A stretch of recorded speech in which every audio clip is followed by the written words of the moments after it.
Eh bien écoutez, je vous propose qu'on démarre avec avance et en vous remerciant d'être là et en vous disant bienvenue à cet atelier table ronde sur un terme, je dirais, qui finalement d'habitude n'était pas très courant il y a encore quelques années dans l'univers hospitalier, et qui est le terme de prévention.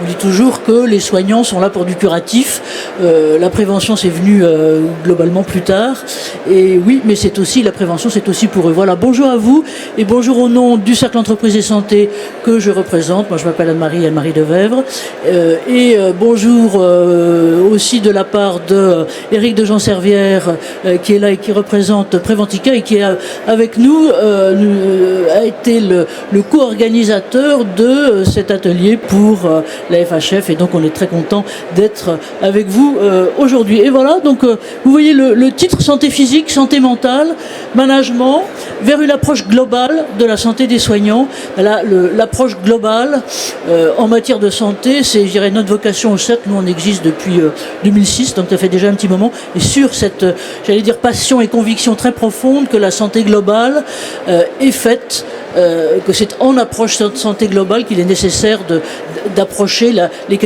question de la santé au travail, et pas seulement dans un cadre réglementaire, j'allais dire, peut-être d'autant plus dans l'univers des soignants. Alors, il n'y a pas de zapette, donc voilà, je vous présente, si vous voulez bien, nos intervenants. Je me mets de l'autre côté, voilà. Et donc, ils seront carrément, à la fois comme ils sont sur scène et en ordre de parole. Ce sont tous, je les dirais, des opérationnels. Donc, on a grande révérence. Nous avons 3 médecins. Alors, heureusement, j'ai une psychologue du travail. Donc, ouf, je ne suis pas toute seule à ne pas être médecin. Mais voilà, tous opérationnels. Et donc, Sabrine Berada, que vous voyez là, et à ses côtés, le docteur Caroline Amiel, ont confondé un truc qui est assez génial, globalement disons les choses, et que nous on suit au Cercle depuis sa conception, c'est-à-dire avant même qu'il n'existe réellement, et qui est le centre de prévention travail, j'allais dire hors les murs, parce que la dimension hors les murs elle est très importante aussi, de l'hôpital Foch, destinée aux soignants, mais en dehors pour justement préserver, j'allais dire, la confidentialité et le fait qu'on peut aborder, j'allais dire, la question de la santé des soignants sans heurts et sans peur et sans reproche. Voilà, donc merci à elle d'être là.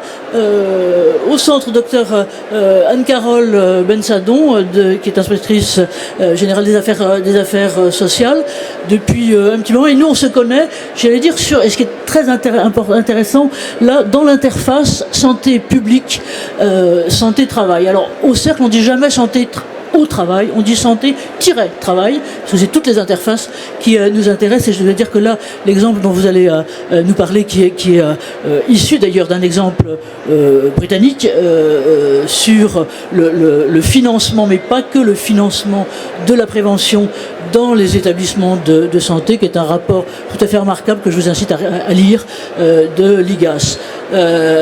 Docteur Mario Di Palma, alors heureusement que vous êtes là, parce que sinon voilà, la parité, donc là il vous faudra le poids, ne serait pas là. C'est un plein opérationnel, je dirais, je peux en parler d'ailleurs, qui est oncologue à Gustave Roussy, et en charge notamment, enfin je veux dire, de tout ce qui est les évolutions d'innovation et de partenariats internationaux, notamment dans les incidences que ça peut avoir sur le management. Voilà, et donc la parole va être à vous. Moi je voudrais juste vous rappeler 2 choses, qui sont 2 chiffres, qui sont un problème, j'allais dire, pour toutes les structures professionnelles de France, j'allais pas dire de la Terre, mais qui sont l'absentéisme. Je ne sais pas si vous savez, mais l'absentéisme, donc problème grave, enfin très lourd en France, en gros, de l'ordre en moyenne de 8%. Dans le secteur médical, il est le double. Et donc, ça donne bien les difficultés, les enjeux auxquels on a à faire face. L'autre est celui... Alors, on peut se consoler en disant que vous êtes dans la normalité, parce qu'en gros, le turnover moyen des structures professionnelles en France, c'est 15%. C'est un petit point de plus, puisque c'est à 16, mais c'est un gros souci là-dedans. Alors voilà,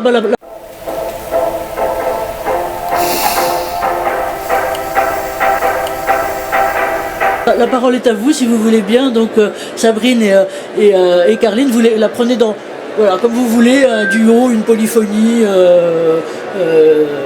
là-dessus sur le centre de prévention travail de Foch. Bonjour à tous, donc moi je suis le docteur Carline Amiel, chef du département Travail et Santé de l'hôpital Foch, qui regroupe 2 entités, le centre prévention et travail qu'on va vous présenter aujourd'hui et le service de santé au travail dont on est issus toutes les deux. Ce centre est effectivement assez innovant puisqu'il a ouvert ses portes le 27 mars 2023 avec une attention particulière de s'occuper de la prévention des salariés et des étudiants de l'établissement. Donc je ne vais pas en dire trop parce que Sabrine va développer le concept et puis ensuite on reviendra ensemble toutes les deux sur les modalités du centre, les différents axes et peut-être un petit peu de genèse et d'histoire qui vont vous expliquer comment on a abouti à la création de ce concept. Avec, si je peux me permettre, là, 2 lignes fortes que vous avez demandé de regarder, à la fois ce qui est santé physique, parce que je veux dire, il y a vraiment des enjeux physiques particuliers, de santé physique particuliers, mais aussi les questions de santé mentale. À vous, Sabrine. Bonjour à toutes et à tous, moi je suis Sabrine Berada, psychologue du travail et des organisations et directrice du centre prévention et travail. En 2019-2020, il s'est passé quelque chose, la pandémie, la crise Covid, et donc on ne pouvait plus faire notre activité. Donc on est allé dans les services, arpenter tous les services à la rencontre des salariés et des étudiants, puisqu'ils étaient avec nous. Et là, on s'est rendu compte que les cordonniers étaient plus mal chaussés. Derrière l'ergotron, l'ordinateur, ils plissaient les yeux. Bon, dernière consultation chez l'ophtalmo, ah bah ça date. Dernière consultation chez la gynéco, puisque une grande partie de notre population est féminine, ah bah ça date du dernier enfant. Le dernier enfant, il a quel âge? Ah bah il a 17 ans. Dernier frottis, il n'y en a pas. Et donc là, on se dit qu'il y a quelque chose à faire. Et est venu petit à petit de créer un mini-hôpital dans l'hôpital. Et c'est comme ça qu'a émergé l'idée du centre prévention et travail. Donc sorti du Covid, le directeur général me demande si on a une idée. Je lui dis ok, une idée qui coûtera plus cher que ce qu'on a mis en place durant la crise Covid. Mais il nous a dit ok, banco. Et donc du coup, on a créé le centre prévention et travail qui est sorti de terre le 27 mars 2023, que tu as vu juste avant l'ouverture. Donc c'est un lieu un peu atypique, pas dans l'hôpital pour le coup, mais à l'extérieur de l'hôpital, à une rue. Et vraiment, on traverse à 5 minutes et lieu atypique. On a une pompe à essence, on a une demi-moto, c'est tout sauf un établissement de santé. Et on voulait ça, on voulait un lieu complètement pour déconnecter, prendre soin, mais en déconnectant aussi de ce côté esprit, là c'est la psy qui parle. Et donc sur la déco, on s'est inspiré des hôtels. Quand vous allez, vous vivez une expérience. Et ça, c'est ce qu'on voulait faire. Donc, après, je vais laisser la parole à Carline. Le centre, c'est 3 volets. Le premier volet, des consultations individuelles, confidentielles, c'est-à-dire qu'on a une équipe de professionnels dédiés au centre, qui ne travaillent pas dans l'hôpital. Ensuite, on a des ateliers sommeil, ateliers nutrition avec une diète, sur le vécu au travail. Et puis, dernier volet, c'est tout ce qui est start-up et publication, puisque on a une data aujourd'hui et on se dit qu'est-ce qu'on peut faire avec ça. Et donc là, on est accompagné avec la DRCI, donc c'est la recherche clinique de notre établissement. Alors, pour faire un petit focus sur les différentes consultations, on s'est inspiré bien évidemment au préalable de la littérature.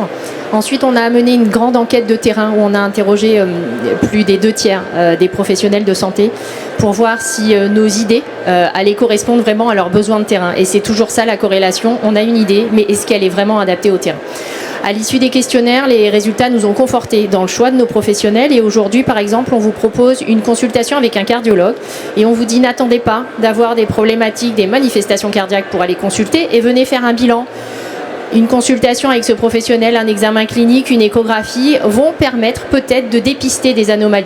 Et effectivement, sur les plus de 450 consultations en cardio qui ont été réalisées aujourd'hui, on en a quasiment un tiers. Alors le chiffre nous a surpris, mais on trouve des choses, des hypertensions artérielles, des troubles du rythme, des anomalies de conduction auriculo-ventriculaire.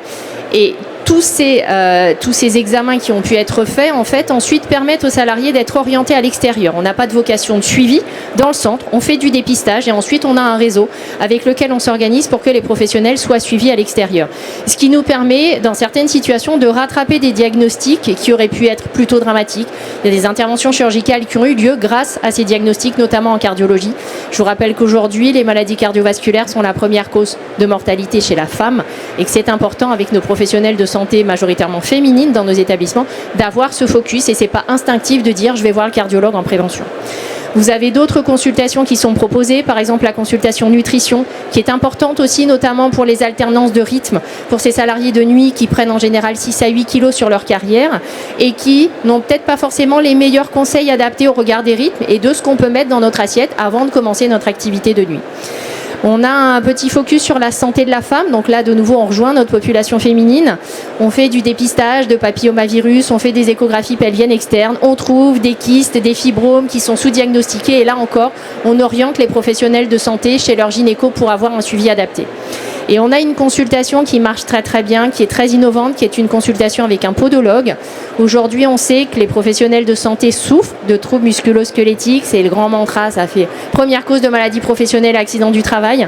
Donc on s'était dit qu'il fallait faire quelque chose et le centre a la particularité de pouvoir proposer une consultation avec un podologue, la réalisation d'un examen et ensuite la fabrication sur place de semelles thermoformées adaptées, et tout ça avec un zéro reste à charge pour les salariés. Ils reviennent une semaine plus tard, ils récupèrent leurs semelles et elles sont adaptées en fonction de l'activité professionnelle, chaussures de ville, sabots de bloc opératoire, baskets, l'objectif étant que ces semelles soient efficaces en prévention. Aujourd'hui, la station debout prolongée fait qu'on a mal aux jambes, on a mal aux pieds. Il ne faut pas attendre ces manifestations cliniques et on revient à ce qu'Anne-Marie disait à la base. Il faut vraiment faire de la prévention un quotidien pour qu'on puisse prévenir toutes ces problématiques de santé futures. Merci à vous. Juste peut-être deux questions sur le bilan déjà.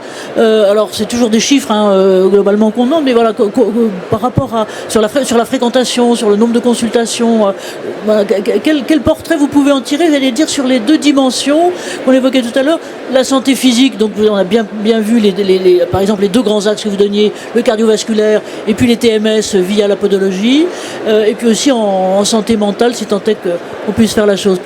Quel point, voilà, Sabrine, par exemple? Aujourd'hui, notre établissement compte 2200 salariés hors étudiants. Donc, comme tout établissement, on a un turnover. Aujourd'hui, le centre, donc à un peu plus de 2 ans, on est à peu près à 1700 salariés accueillis. Et plus de 3700, je crois, on a peut-être 3008 consultations effectuées.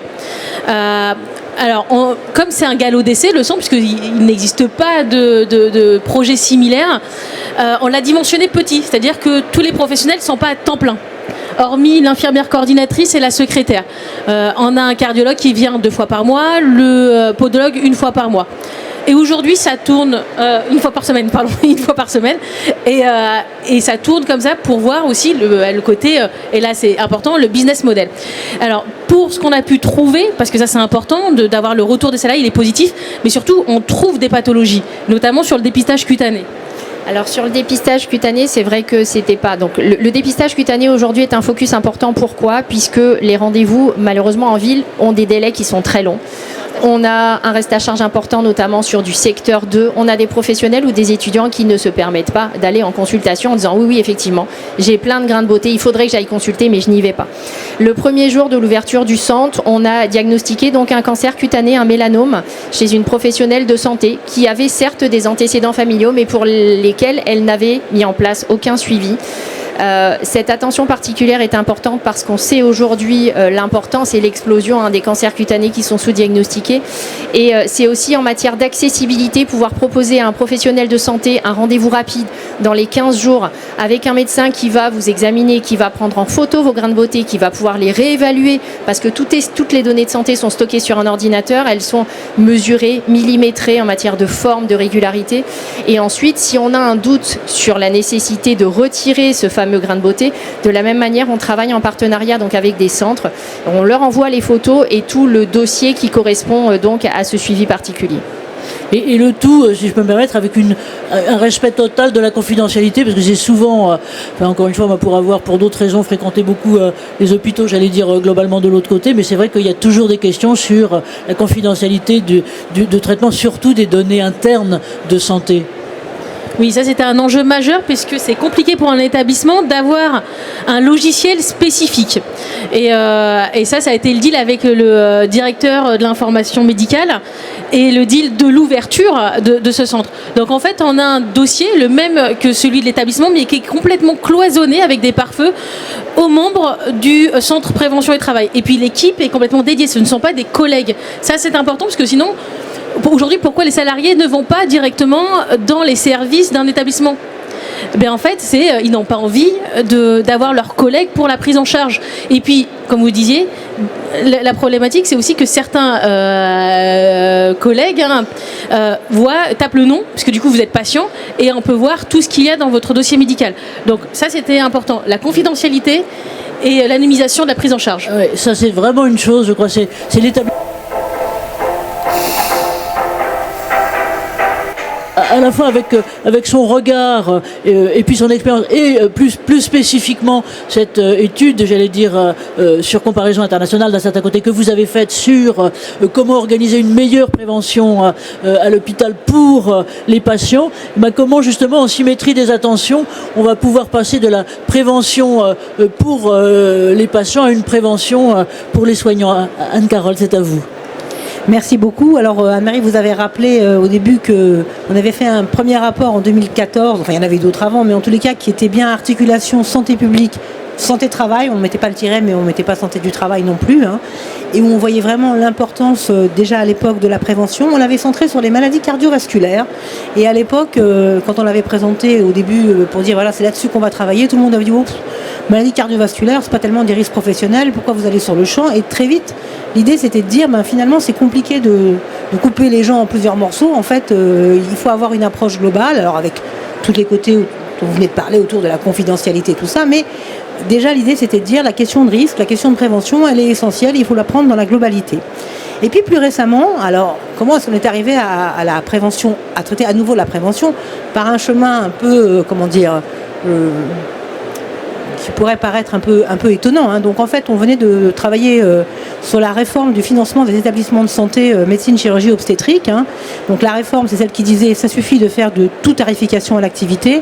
L'avis des soignants et des professionnels de santé, mais on pensait beaucoup aux soignants quand ces choses-là sont mises en place. C'est pas que de faire de l'activité, il y a d'autres choses dans la prise en charge.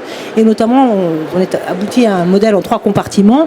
Un compartiment sur l'activité, un compartiment sur les missions spécifiques des établissements, et un compartiment plus large, on va dire, qui s'appelait dotation sur objectifs de santé publique. Et depuis, il y a des textes qui sont arrivés, y compris pour préciser un peu le contenu de cette dotation. Alors, dans cette dotation, on savait déjà qu'il y avait le côté qualité, l'idée de se dire, l'activité c'est bien, mais enfin, il y a le côté qualité globalement, et il faut prendre en compte cet élément-là. Et nous, rapidement, on s'est dit, il y a vraiment un sujet qui est un sujet majeur, c'est la prévention. Et dans le contexte qui est, s'il n'y a même pas de reconnaissance quelque part pour dire aux gens, quand vous faites de la prévention, on le prend en compte, on le reconnaît, et on essaye d'aller vers un financement. Alors, je m'interromps tout de suite pour dire, j'ai oublié de le dire, ce que je vous présente, c'est un rapport de proposition de l'IGAS, d'accord ? Donc nous, on propose, et après les décideurs font ce qu'ils font. Simplement, par exemple, il y a des choses qui arrivent et qui se font. Il ne faut pas croire que rien ne se fait. Souvent, on dit ça attend. Il y a quand même, par exemple, le décret sur la dotation des objectifs de santé publique qui est sorti en février. C'est déjà un pas important pour bouger dans ce domaine-là. Et donc, l'idée, c'était de dire... la prévention, il y a beaucoup de gens qui essayent de faire des démarches de prévention, mais le problème, c'est que si vous discutez avec eux, les financements à chaque fois, c'est beaucoup des appels à projets. Et c'est bien quand même, si on veut que la prévention, depuis le temps, on a plein de rapports qui disent, suivi au comité de santé publique, mais d'autres rapports encore, qui expliquent toute l'importance de la prévention, des rapports de parlementaires, des rapports experts, le rapport Chauvin. Mais en fait, à chaque fois, il faut aller se battre pour faire de la prévention. Alors, ça ne veut pas dire qu'on n'a plus à faire des appels à projets, mais quand même, si on veut vraiment une reconnaissance, c'est bien d'y penser en financement systémique. Et c'est comme ça qu'a commencé cette affaire, on va dire, ce dossier. C'était de dire, réfléchissons à quelque chose. Et donc, on s'est dit, on va aller voir ce qu'ils font ailleurs.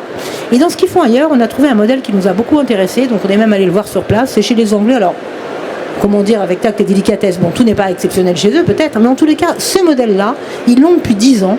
Et il était assez intéressant parce qu'il s'appelle Making Every Contact Count. Et l'idée, c'est de dire, finalement, on parle beaucoup de l'aller vert. Mais il y a des gens, même avec l'aller vert, il faut aller les chercher. On ne les chopera pas. Et finalement, il y a des moments où ils viennent et ils vont avoir un échange à l'hôpital, en établissement de santé. Donc c'est une réforme de financement qui touche tous les secteurs d'hospitalisation publique et privée. Et donc dans cet échange-là, on peut placer de la prévention. Et donc on a regardé ce qu'ils faisaient. On a vu d'autres pays, le pays de Galles qui mettait ces éléments-là en place. Et on s'est dit, on va essayer de proposer quelque chose. Alors en allant dans beaucoup d'endroits en France aussi pour voir, parce qu'il y a des choses qui se font aussi en France, j'ai en tête, alors pardon pour tous ceux que je ne vais pas citer, mais j'ai vraiment en tête celui du CHU d'Angers qui a essayé de faire quelque chose de très spécifique, et lui qui tout de suite a dit, c'est bien si on fait pour les patients, mais attention, si on fait pour les patients, il faut faire pour les soignants. Et ça, c'était vraiment super important comme idée. Et nous, c'est vraiment une idée directrice qu'on a gardée, c'est de dire, donc, on peut mettre en place un système sur lequel... Alors, c'est un système qui est probant, hein, donc vous n'êtes pas sans savoir toutes les questions autour du financement qui se posent toute la journée, de maîtrise des dépenses, etc. On a des rapports très circonstanciés qui disent que quand on fait ce type de démarche, c'est probant du point de vue efficience, donc y compris du point de vue ce que ça apporte aux personnes, et y compris du point de vue financier. C'est des interventions qui rapportent beaucoup, parce que la prévention, c'est pas un truc comme ça en l'air, quoi. C'est des choses qui sont vraiment très structurées. Là, on vient d'expliquer des choses très précises qui se mettent en place. Et sur ce programme Making Every Contact Count, on sait que c'est quelque chose qui est très probant et qui apporte des résultats. Et l'idée, c'était de dire, on se centre sur 4 déterminants seulement, mais encore une fois, en ayant dans la tête que ce rapport, heureusement, c'est pas l'alpha et l'oméga de la prévention en France. Il faudrait quand même un sacré degré de prétention. C'est pas ça du tout. Mais c'est de dire, allons vers quelque chose de systémique, de quelque chose qui s'est déjà mis en place, dont on sait que ça peut marcher. Voyons comment on peut l'adapter en France avec nos spécificités. Et tout de suite, l'idée, c'était de dire, on va aller sur 4 déterminants qui nous semblent, parce que la littérature montre que c'est effectivement les déterminants qui sont très importants, qui sont alcool, tabac, activité physique et alimentation. Et avec ces 4 déterminants-là, on touche finalement, on arrive à prévenir beaucoup de pathologies chroniques, à prévenir y compris pour des choses qui sont moins dans la durée, parce que évidemment si vous parlez à des décideurs et vous dites c'est dans 15 ans que ça va rapporter, c'est déjà plus compliqué, mais c'est pas vrai. Il y a des choses sur lesquelles on a vu dans des établissements, y compris en France, qui étaient sur des petites parties, et ça a rapporté au sens efficience pour les gens, avec déjà des résultats en termes d'arrêt de fumée, de diminution de l'alcoolémie, donc voilà. Et on s'est aperçu, les travaux montraient surtout que c'était très important de commencer vraiment par les soignants de l'établissement. Je pensais à un établissement qui, pour la partie activité physique, il avait un grand parc, avait créé chez lui un genre de petit parcours qui pouvait faire que les soignants, s'ils avaient envie, ils pouvaient aller, au lieu de rester, se dire, c'est bien sympa de vous dire aller dans une salle, mais en fait, il fait beau, on n'a pas toujours envie, on est déjà enfermé toute la journée, donc, et tout un parcours qui était fait comme ça, d'autres éléments sur la nutrition, toujours avec beaucoup de confidentialité, avec quelque chose qui est toujours sur la base du volontariat, c'est-à-dire si les gens veulent le faire, ils le font dans un service, et s'ils veulent pas, ils le font pas. C'était ça l'idée, et on voit par les exemples internationaux que ça marche pas mal.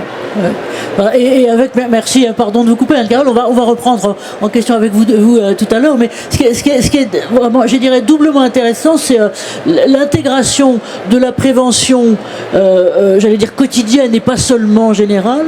Il y a aussi le lien avec, j'allais dire, la vie quotidienne et donc la ville, et donc d'un certain côté l'ouverture de l'hôpital. On va voir que en termes d'organisation, les choses sont en train de bouger aussi beaucoup avec globalement d'autres systèmes de soins. Et puis, je dirais, plus que la symétrie des attentions, l'exemplarité des soignants, je veux dire, finalement, ils soigneront bien s'ils sont eux-mêmes bien soignés. Alors,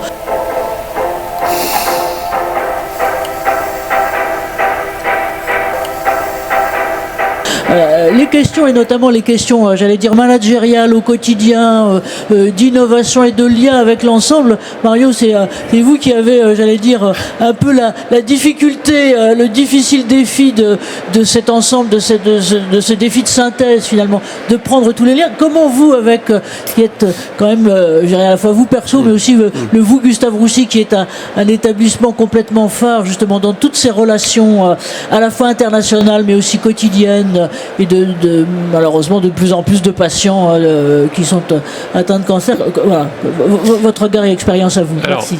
Moi, si vous voulez, quand vous m'avez demandé d'intervenir, je me suis dit finalement, c'est quoi la santé pour les soignants ? Et pour moi, il y a 2 aspects, si vous voulez. Il y a ce qui vient d'être évoqué de façon tout à fait remarquable, qui est la santé propre, je dirais, des soignants, dans tous ces aspects d'ailleurs, je dirais médico-psychosocial, c'est ce que vous avez très très bien démontré à Foch. Mais je trouve qu'il y a un autre aspect aussi, c'est finalement comment faire en sorte que les gens s'épanouissent dans leur travail. Nous faisons un métier particulier. Prendre soin de personnes malades, c'est pas évident comme ça en fait. Et un des éléments, c'est comment faire finalement pour trouver du sens à ce qu'on fait, pour qu'on s'y retrouve aussi quelque part dans nos activités. Et c'est là-dessus que je voudrais, puisque en complémentarité de ce qui a été présenté, je voudrais vous donner 2-3 exemples. Alors, Gustave Roussy, vous le savez, c'est un centre de lutte contre le cancer qui se trouve à Villejuif. C'est un grand centre, si ce n'est par la réputation, au moins par la taille. Donc on a beaucoup de patients, effectivement, une grosse activité. Et le problème, c'est comment on arrive à concilier, je dirais, cette activité importante, justement avec le fait de donner du sens aux gens. Je vous donne 2 exemples. Le premier, c'est un travail qu'on a fait il y a quelques années avec les brancardiers. Les brancardiers, on a eu l'occasion de discuter avec eux. Je ne sais pas, ça devait être un projet d'établissement, je crois, quelque chose comme ça. Et ils sont venus nous dire, vous savez, nous, en fait, on n'est pas là juste pour trimballer des patients, mais on discute avec eux et les gens nous parlent. Et on se rend compte d'un certain nombre de choses et on a des choses à dire. Ah ouais, ok, très bien, mais quoi par exemple? Donc on a commencé à travailler là-dessus et de façon très sérieuse. Ce n'est pas juste pour être gentil ou je sais pas quoi, c'était pas ça le problème. Et on s'est rendu compte que, effectivement, il y avait des temps d'attente parce qu'on était mal organisé. Ils nous ont attiré l'attention aussi sur un matériel qui était vieux, qui était dépassé. Et donc il y a tout un travail qui a été fait et ça aboutit à des choses extrêmement concrètes. Ça aboutit à changer le matériel pour transporter les patients et ce matériel a été choisi avec eux. Et l'autre chose, ça a amené aussi à réorganiser complètement les horaires de travail et la façon de travailler. Je peux vous dire que si j'étais... D'abord, je pense que j'aurais pas eu l'idée de le faire comme ça a été fait. Mais si la direction était venue en disant on va vous changer vos horaires de travail, ça aurait été très compliqué. Là, le fait que ça vienne des personnes concernées, on a mis en place, par exemple, une permanence entre midi et 2, des choses qui sont très concrètes. Pour la petite histoire, ça a donné lieu à une publication dans le bulletin du cancer, il y a quelques années. Si les gens sont intéressés, venez me voir à la fin, je vous enverrai l'article. Et on a même eu le prix, ils ont eu le prix du meilleur article médical cette année-là. Et c'est des choses très concrètes, si vous voulez. Et ça donne du sens à ce que les gens font. Deuxième exemple, la santé connectée, la santé numérique. Là, on est au bon endroit pour en parler, effectivement. Moi, ce que je crois, c'est quelque chose qui va s'imposer à nous. C'est certain. Donc, il y a 2 façons de faire quand on vous impose quelque chose. Soit on reste et on accepte et on fait avec, soit on essaie d'être acteur de ce qui se passe. Et c'est le choix qu'on a fait à Gustave Roussy. C'est que nous avons tout un programme de déploiement des outils numériques. Et dans ce déploiement des outils numériques, on le fait avec les personnes concernées. Les personnes concernées, ce sont qui? Les patients, évidemment, bien sûr, mais pas que. Moi, je dis souvent aux gens qui viennent me voir pour me proposer des outils numériques, attention, vos clients, c'est les patients, mais c'est aussi les infirmières et les aides-soignants, le personnel soignant et les assistantes médicales, les secrétaires qui vont travailler avec vous. Donc, si vous faites un outil dans votre coin, aussi génial soit-il, si vous ne prenez pas en compte ces ensembles de clients, ça ne marchera pas. Alors, une fois qu'on a dit ça, les bons principes, vous savez, c'est très bien quand on est en tribune, mais bon. Eh bien, on le fait en pratique. Et donc, nous avons mis en place dans le groupe de travail, qui est plus qu'un groupe de travail, c'est un groupe vraiment de pilotage, eh bien, on le fait avec les personnes concernées. Et j'insiste aussi sur une chose, les outils numériques, c'est le meilleur ou le pire en fonction de ce qu'on va en faire. Le meilleur, c'est quoi? C'est de suivre les patients, de les accompagner, de garder le contact, comme on faisait avant. Ça fait 20 ans qu'on a à Gustave Roussy un service de coordination des soins dédiés qui fait le lien avec les patients quand ils sont en dehors de l'institution. Et assez naturellement, on intègre les outils numériques de suivi. Mais souvent, quand j'ai l'occasion de discuter avec des responsables hospitaliers, des directeurs de pilote, je leur dis attention, si vous comptez sur les outils numériques pour réduire vos ressources humaines, vous vous trompez complètement. Les outils numériques, c'est un moyen de réorienter finalement les ressources vers les patients qui en ont besoin, et c'est aussi un moyen de donner du sens parce qu'on va passer du temps effectivement avec les personnes qui en ont besoin, discuter avec eux, faire ce travail d'accompagnement finalement au moment, pour les personnes qui en ont besoin, au moment où elles en ont besoin. Voilà, 2 exemples sur la façon de donner du sens à ce qu'on fait. Je pourrais en donner d'autres évidemment, mais...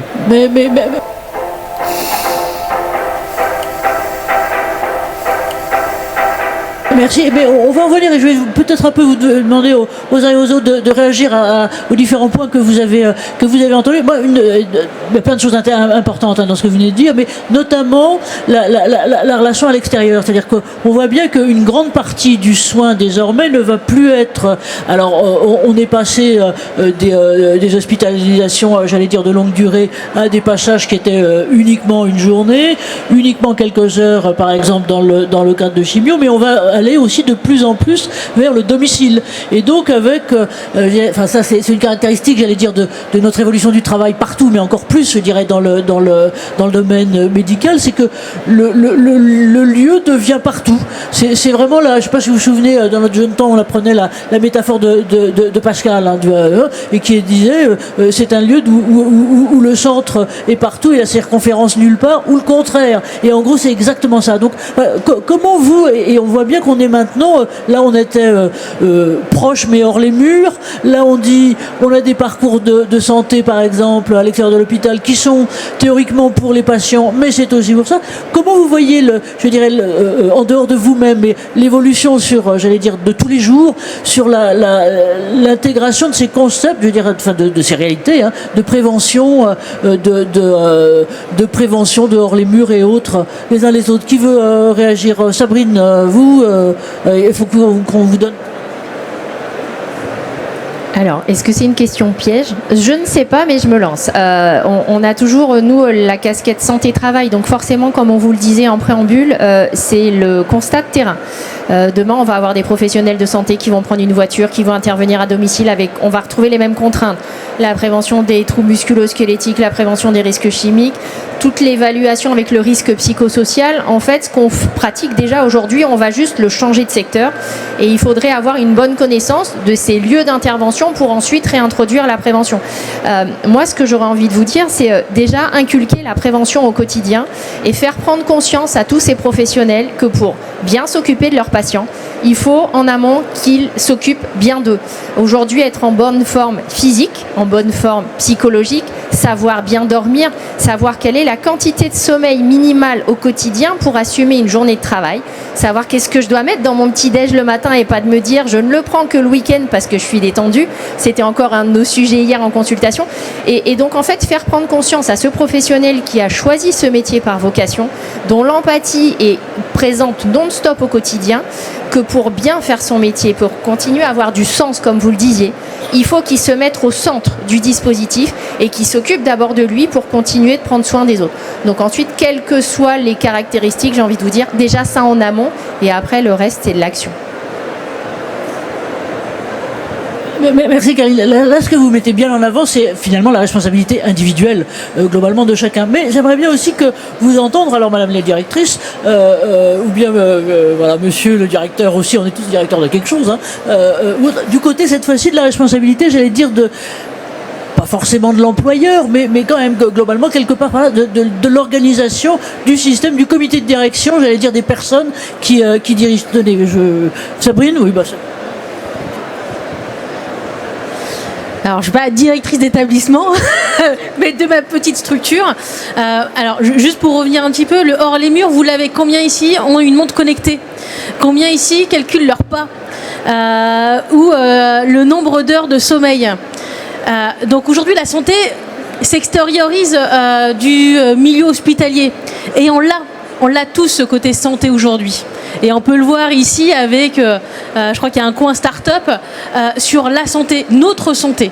Donc ça, il faut aujourd'hui prendre conscience de ça et pouvoir utiliser ce que j'ai, ma santé, avec ce que nous on peut faire sur le côté un peu plus organisationnel et du coup nous sur le côté structure établissement.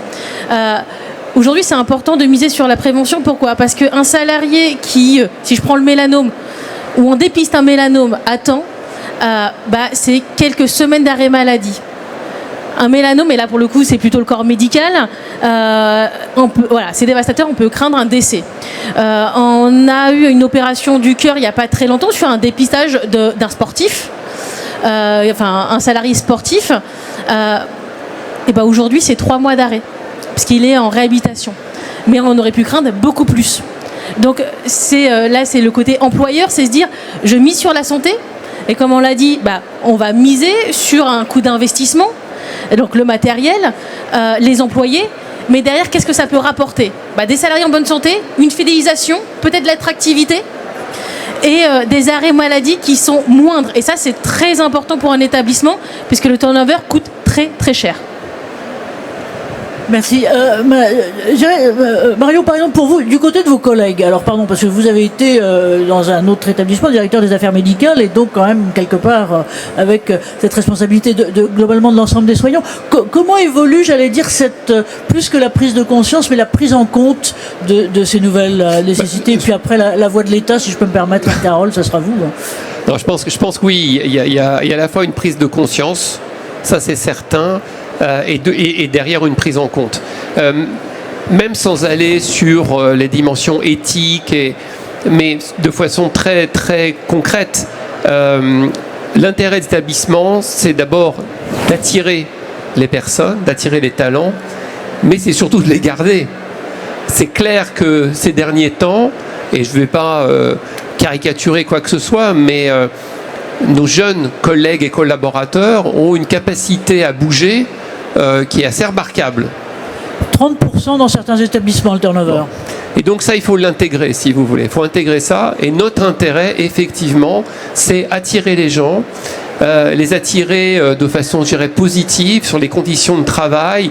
Je pense que, par exemple, j'imagine que Foch met en avant dans le recrutement ce que vous proposez, parce que c'est remarquable, bien entendu.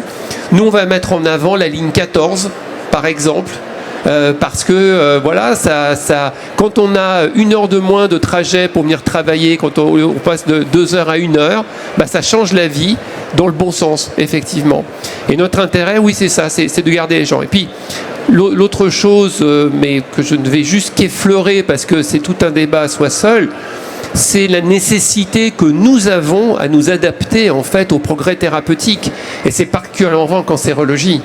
En cancérologie, on a 2 problèmes qui sont finalement assez difficiles à conjuguer. Le premier, c'est qu'on est vers une innovation qui va de plus en plus vite et qui est de plus en plus prégnante, de plus en plus pointue, si vous voulez. Autrement dit, une expertise qui va être de plus en plus dans quelques centres, et pas que Gustave Roussy, évidemment, mais dans des centres qui seront limités forcément. Et en même temps, des patients qui ne sont pas là, en fait. Ils sont chez eux, vous l'avez dit, parce que thérapeutique orale, parce qu'ils habitent loin. Donc, comment on fait pour s'organiser en décentralisant aussi? Comment on invente d'autres façons de collaborer avec les autres? Et forcément, et ça fait le lien avec notre sujet, c'est aussi une nouvelle façon de travailler et de nouveaux métiers aussi qui sont en train d'émerger. Et ça, c'est maintenant, c'est pas demain. Hein.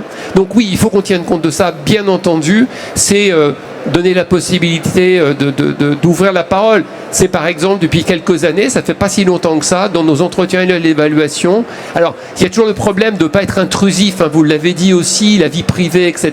Mais on ouvre la possibilité, on pousse les salariés aussi, éventuellement à dire si ils ont des difficultés et pouvoir les orienter effectivement sur des équipes qui sont externes à Gustave Roussy pour les prendre en charge à ce moment-là. Merci à vous. Anne-Carole, alors vous, votre regard, je dirais, difficile, mais c'est en tant que personne, parce que... Non, mais voilà. On a travaillé quand même sur ces questions managériales à l'IGAS avec un rapport qui est sorti, et l'idée était vraiment aussi de regarder qu'est-ce qui se passait côté établissement de santé. On va encore continuer à travailler là-dessus, et comment on pouvait faire en termes d'attractivité, puisque... c'est pas seulement le fait que des soignants partent et aillent dans un autre établissement, c'est que parfois ils changent complètement de métier. Donc c'est vraiment une question très importante de se dire comment on fait pour garder du sens. Et la question quand on parle de la partie prévention de cette réforme-là, qui a l'air d'être très techno, avec tous ces 3 compartiments, mais c'était vraiment aussi la volonté de dire, c'est pas que quelque chose à l'activité, il y a aussi un rôle qu'on doit reconnaître. Alors bien sûr, dans une prise en charge, il y a le côté prévention, mais le fait de le reconnaître, que ce soit pas un appel à projet, mais que les gens ils aient le choix de pouvoir le faire, et qu'on considère que pour eux aussi, on pouvait donner accès à ça, c'était très important.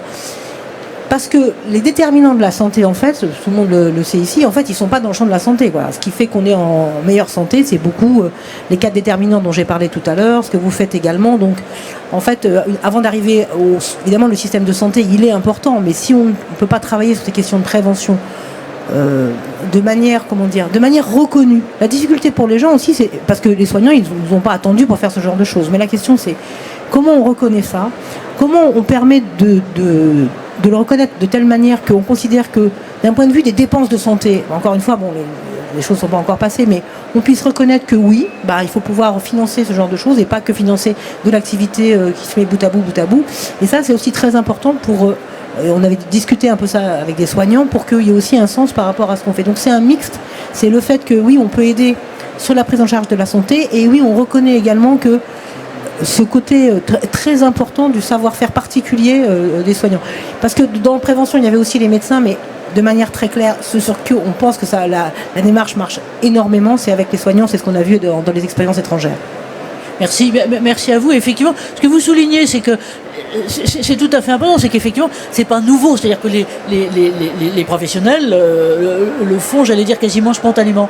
Mais que ce soit reconnu, que ce soit inscrit, j'allais dire, quasiment officiellement dans ce qu'est la préoccupation du soin, qui soit autant curatif que préventif, et tout ce qu'on entend et ce qu'on écrit en ce moment sur le virage préventif, je pense que c'est une chose très très importante. Alors, peut-être aussi écho de votre part, et puis on leur demandera à chacun une phrase de conclusion, mais écho de votre part, Eric, tu veux dire quelque chose, voilà, sur la façon dont vous le vivez dans vos établissements, ce que vous souhaitez. Quelqu'un a envie de prendre la parole, ou bien pas pour l'instant, et on est en quasi préprandial. Non, alors on est en quasi préprandial, mais merci en tout cas d'être là.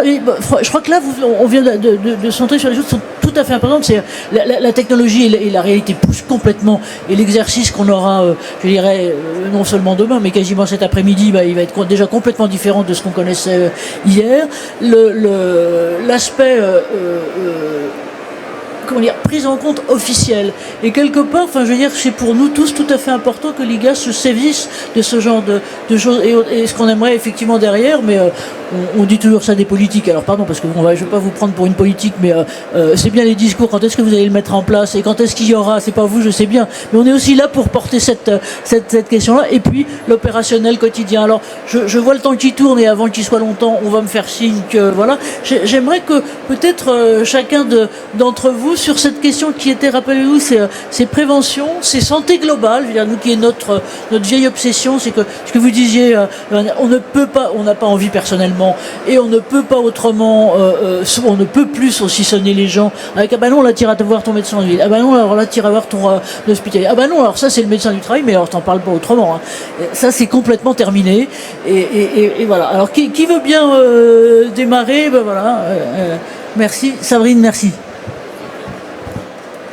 Alors, le mot de la fin, sur la santé globale, en tout cas la prévention, il faut qu'elle soit accessible, proactive, et surtout adaptée au quotidien pour qu'elle puisse marcher. C'est dur, il fallait préparer des phrases à l'avance. Donc, pour moi, la prévention, c'est un quotidien. C'est repenser complètement la façon dont on prend soin de soi pour mieux prendre soin des autres et continuer à être épanoui dans ce qu'on fait. Moi, je voudrais juste dire, pour qu'il n'y ait pas d'ambiguïté sur ce que j'ai dit tout à l'heure, que quand je dis la prévention, les soignants, ils en font. Mais la question, c'est aussi la question du temps. Et il y a des fois, il n'y a pas le temps pour parler aux malades, parce qu'il y a d'autres choses à faire plus techniques, et c'est compliqué. Et il y a vraiment une réflexion de fond là-dessus, parce que ça peut pas être, les prises en charge des malades, on voit bien qu'il faut quand même une prise en charge globale, comme vous dites, mais globale, ça va aussi par le fait d'avoir une reconnaissance sur pas mal de choses qui sont faites. Et donc, effectivement, c'est la reconnaissance, y compris la reconnaissance financière, même si c'est pas beaucoup, le fait de dire oui, ça compte, c'est vraiment un point très important. Moi, je vais souscrire vraiment à tout ce qui a été dit. Je voudrais juste dire une chose, parce qu'on a des exemples, qui est d'Hôpital Foch, Gustave Roussy. Alors évidemment, les gens, en général, viennent me voir en disant « Ah ouais, mais vous, c'est Gustave Roussy, vous avez les moyens. » Alors d'abord, non, on n'a pas les moyens, moins que vous le pensez, je peux vous dire. Mais surtout, c'est pas forcément très compliqué. Je vous donne un exemple très concret, parce que sur le côté vraiment engagement au travail, on a fait, depuis 1 an et demi maintenant, on fait des formations sur la gestion des erreurs. C'est fondamental.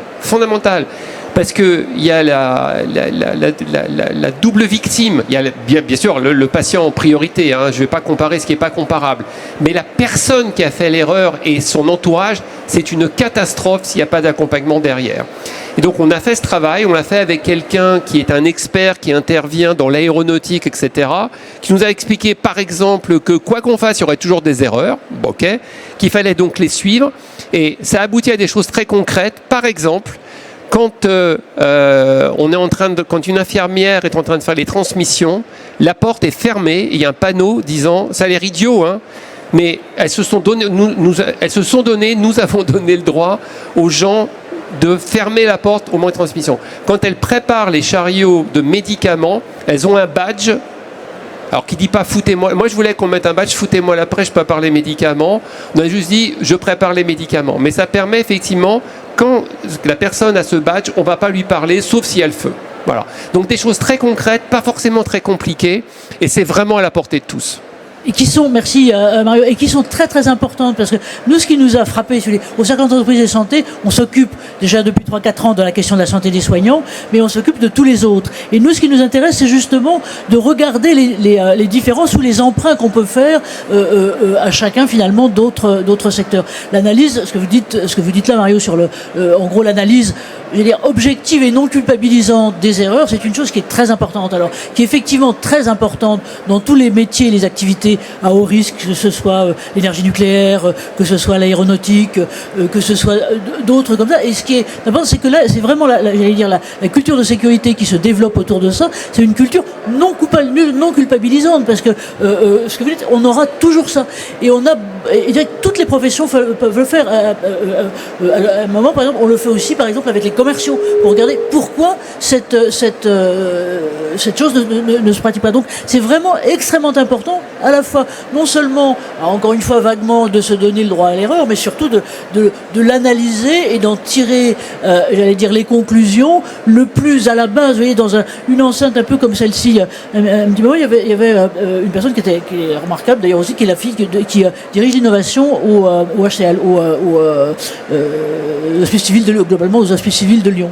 Et ce qu'elle racontait, qu'elle disait, qui était tout à fait passionnant, c'est qu'elle avait fait le choix, si vous voulez. Par exemple, en innovation, vous pouvez soit vous faites du bling-bling, enfin c'est très bien d'aider les startups, de tous les machins, c'est parfaitement bien, ça c'est très affichable, ça fait très joli sur les panneaux et autres. Mais là, ils ont vraiment pris le soin et le choix, c'est de prendre vraiment les équipes au quotidien et de leur montrer, par exemple, que, de travailler avec des images, avec le virtuel, pour regarder ce que le virtuel et les simulations virtuelles au quotidien pouvaient aider. Voilà. Donc, écoutez, je crois qu'on va tous vous remercier. Je vous propose surtout qu'on les applaudisse. Alors avec un micro, c'est pas très facile, mais je vais le faire quand même. Vous applaudir et vous remercier à vous aussi, et vous dire que, alors, retenez Cercle Entreprise et Santé, Cercle Entreprise et Santé, on aura le replay grâce à Jean-Loup, à la fin de la semaine ou lundi prochain ou plus tard, voilà, et avec les interventions des uns et des autres, et puis surtout on mettra en lien peut-être les articles, les références que vous avez, et notamment ce sublime rapport de l'IGAS. Merci à vous, merci à chacun, et merci à vous tous, et merci à la FHF.